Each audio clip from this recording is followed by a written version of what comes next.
Nation, Guru Nation, Guru Nation, Guru Nation.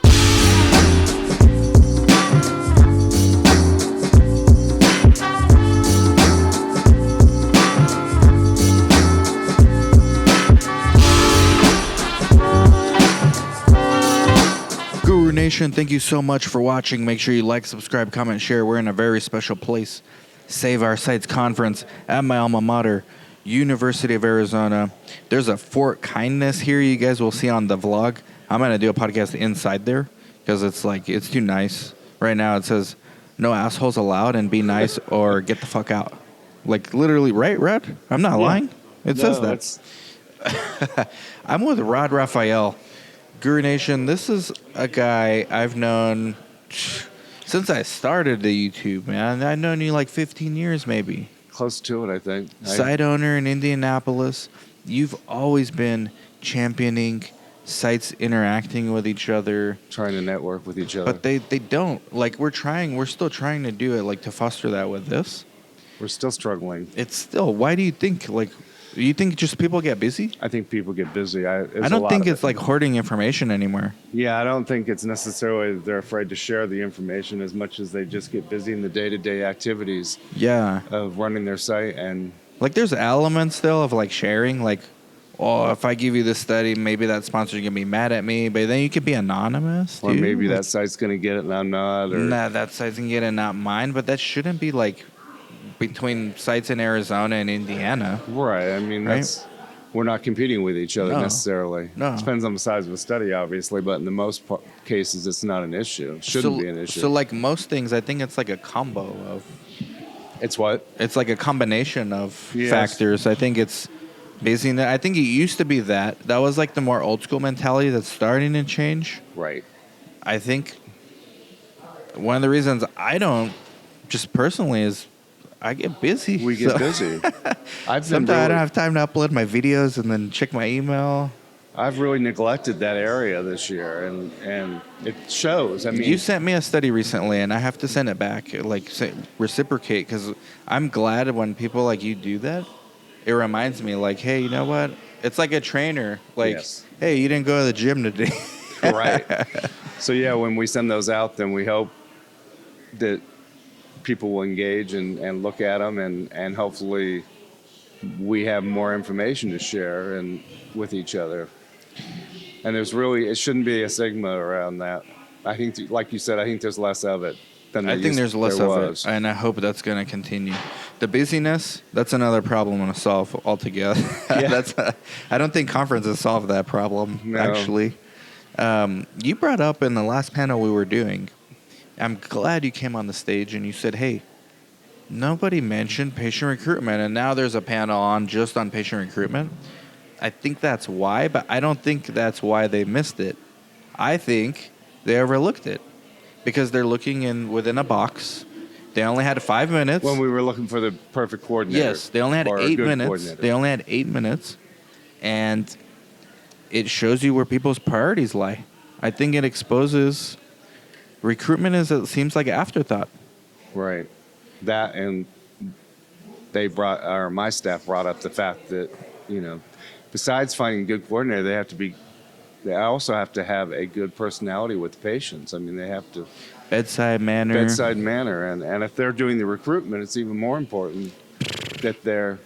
So when you hire, like, what can you kind of give us a breakdown of your site, what it entails, like staff? Well, I have 2 to 3 coordinators at any given point, but I also have a dedicated recruiter who's been doing this for decades. 20 years. Decades, I know. And she's just one of those people on the phone. She's got such a great voice. She just told me how when she's done, she knows everything about these patients. At the next recruitment, at the next SOS, let's get her to call in. I know. I mentioned that to her. She's like, I don't want to go up there. No, just she can call in. Just use her voice. Yeah. That'll be perfect. Yeah, her voice is she's invited perfect. to come if she wants to, but it would be even cooler, like, have her backstage talking. Because she does. She has the perfect voice for the phone. So you looked into finding her? Or? Well, my wife who's been doing research since 1986. I kind of got out of it for a while, but she worked with Nancy at a previous clinic. And when it closed, I was like, we have to have her. Because for us, recruitment is even more important than the average site because we don't necessarily have EMR to access. Most of our physicians are hospital owned. That's a whole nother podcast issue with them being concerned with referring patients because they're hospital owned. So many of these physicians have sold out or sold their soul to the hospitals. It sucks. Like, Save Our Sites, we can make a similar conference, Save Our Physicians' Offices. Yeah. We exactly. can make, I don't know if anyone's doing that. They should. Yeah. Because they're going extinct too. All these health systems are, it's actually parallel to what's happening in research. You see all the small independent sites getting bought out in this recent wave. There's a bunch of buyouts. And that same thing's happening, and same thing has been happening in the healthcare space. And I think it's the same funding behind both. It's funny how we got away from SMOs and sites organizing and becoming, stronger as a unit. And now it's come full circle where we're back. Almost every feasibility I get, they ask, are you part of an SMO? And is it now asked as a bad thing still, do you think? It must not be because the sponsors it's a good thing. The sponsors are asking that question all the time now. We've come full circle. A few years ago it was so taboo. But it was like a bad thing. Yeah. But they're trying to trick you. Like, if you put yes, they're like, throw your feasibility I don't get that impression, though, anymore. I mean, a few years ago, it was taboo. You didn't want you. Yeah. You don't want to be part of. I still put no, even though technically what we've done in Yuma is like kind of a site network with local. We specialize with the different specialists. I don't think that's what they're looking at, though, is it? I mean, they're looking at national. They're looking at other sites joining forces, I believe. Not so much as we're not. Yeah. Doctors bringing on more doctors. Like from how you offices. how do you split the equity amongst different providers? Yes. You've been doing this for a while. I mean, even I'm old enough now to remember SMO bad, now SMO good. Who knows what's going to happen in 5 years? I'm guessing. Yeah, I've been doing this long enough that we were faxing in source. Yeah, yeah. That's really antiquated now, and then obviously. the CRFs with the triplicates and the yellow. My first year I got into research, that they were doing that. My first 2 studies, and then they switched it overnight. And you know what monitors said back then? I'm going to lose my job. Monitors told me. How many times have we heard that over the years? For different things, right? Yeah. History doesned repeat, but it rhymes. And now they're saying that about eSource. And we've heard it about sites. We've heard how quickly did that subject go away that we've been having for the last 2 years about we're afraid they're going to take over a lot of our responsibilities or duties as a site for patient care. Yeah. And that's fizzled out really quick, I think. Yeah. In a lot of ways. But, I mean, a lot of good technologies come out of it, too. But I don't feel like it's what it was. You strike me as, since I've known you, a kind of guy you're like Chris in many ways. You're like, no bullshit. When we talk, and we're on an email thread with other site owners, I read those things. I rarely reply, but I do read them all. Right. Other people feel the same. You emailed yesterday. I saw that one. Yesterday. Anyone in Tucson? Oh, yes. And people put, I forgot. Don't forget next year. Yeah, guys. Don't forget. No, but the appetite in that thread, there's 10 people in that, 10 sites? On that thread, there may have only been about 10, but I thought there was more. But the appetite is all like you, no bullshit, how do you actually do this? But then when you come to stuff like this and we're trying to change it, they don't talk about that stuff. I know. And I if I had one, not criticism, but recommendation, I'd like to hear more from Chris. I like his opinion. I like what he brings to the stage and the comments. His panel is going to be super. I have to watch that one. Which panel is he doing? I think it's 4 with eSource versus paper. Okay. Him and Edie. Okay, so he's actually one of the panels. Yeah, or one of the. Yeah, he's. Whereas with our panel, he's one of the moderators, I guess. Correct. Oh yeah, he's on your panel too. You're next. You're up next. Yeah. I gotta watch yours. Is that on operations? It's on budgets. Budgets. You love budgets. I do love budgets. That's something I don't mind delegating the budgets. I just Right. want to make sure we're making enough for it to make sense. And I like to hear that because Chris negotiates our budget, that it's in the top whatever. But Yeah. when I used to do budgets, I hated that, man. I just like, I don't know. I've always liked doing them, the negotiation back and forth. Obviously, You like that. Yeah, I do like that. You like the fight? Or Yeah, no? I you do. You enjoy the fight? Well, if you read my bio for the panel, it says I used to sell cars. Well, that was what you did. I was horrible at it. Haggle. But it's much easier on the phone or via email to do that. Is that going away, the fun on negotiating? The phone? Yeah. No, there's a lot of times where I'll just pick up the phone and say, Yeah. "Hey, let's still do do this it? because it'll be a lot quicker than the back and forth with emails." And they'll still do it? They'll Yeah. honor it? A lot of time they do. Yeah. It's tough. I mean, they have to it has to make sense to them. It has to make sense to us when you negotiate these budgets. Mm-hmm. It has to, the site has to be able to afford to do the budget, Yeah. or the study. And afford to do the study. And the patient has to be compensated properly. And the study has to make sense. The days of $50 referral or $50 stipends for the patient Gone. It's gone. Inflation. I mean, they're not going to.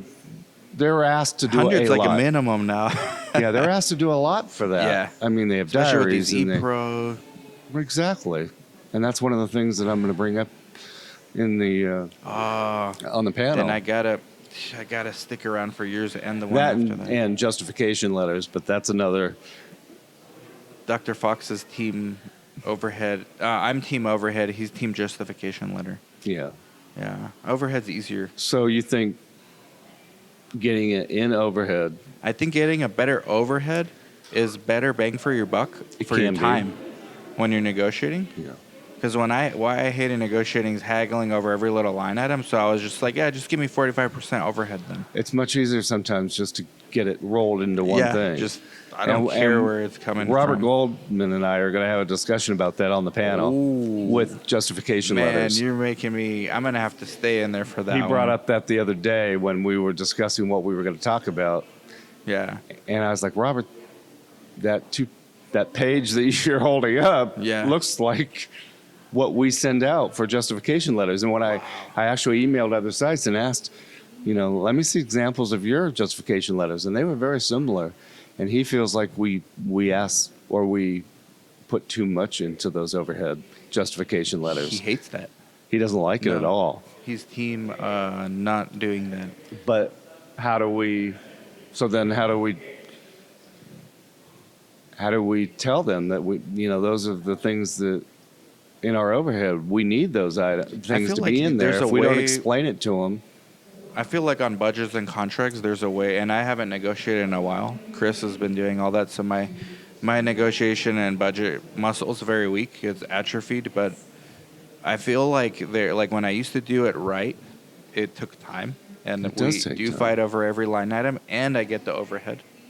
Like that's when I do it the right way, and that's how Chris does it. man, that's Bless the way his I heart, try I to don't do know it. I don't know how you guys do it. He's not as hands-on on the operations though as I am. I mean, I'm willing to listen to Robert and take away any improvements for Robert's got hot takes, man. He what? Robert's got hot takes. What are you excited as we wrap up? Everybody go connect with Rod on LinkedIn. You have Thank to go you. connect because he's going to be late. I'm going to be late to a breakout session on his panel. We got to get there. I'm excited about the fact that we have so many people here, so many sites. It's amazing. So many coordinators, and so many owners. I was going to say, what are you excited about in research, like running your site right now? Me, it's obesity stuff. There's a lot. Obesity and Are you getting some of those? too? weight loss type studies. There's one I got to share with you. It's diabetes, not weight loss. With, diabetes and weight loss. Yeah, One of the sponsors. I'll tell you after. yeah. Those are the ones that are really hot right now, and it's Yeah. great for the patient, obviously too. Yeah. I mean, I'm on one, so because I Okay. have diabetes and I'm on semaglutide, so Okay. The GLP-1s is Yeah. going to keep us busy for a while. I think it will. It's tough to get those studies, but once they find those sites, they like you. And they- patients are really into those types of Compliant. studies right now. So maybe the next 5 years is I'm waiting to That's see enough? the diabetic NASH type studies. I've seen some of those too. Because I I gotta think, well, introduce you to Hyman, my NP business partner. I don't know if I introduced you yet. I I mean, gotta we, introduce him to a bunch of people. This is his first conference. we know that NASH is such a big issue, and Wow. obviously diabetes is going to fall in with it. Wow. I mean, that's That's awesome. so many. Well, anyway, we gotta. That's our cue to go, but It is. follow Rod Raphael right now on LinkedIn. I'm so glad, man. You've been an inspiration from afar. Sphera Thank you, thank and you. Yuma, Arizona, or Yuma Clinical Research. We're killing it. Let's go. All Like, right. subscribe, comment, share. Bye-bye. Hey, if you guys like that kind of content, make sure you like, subscribe, comment, share. Stay tuned for more videos.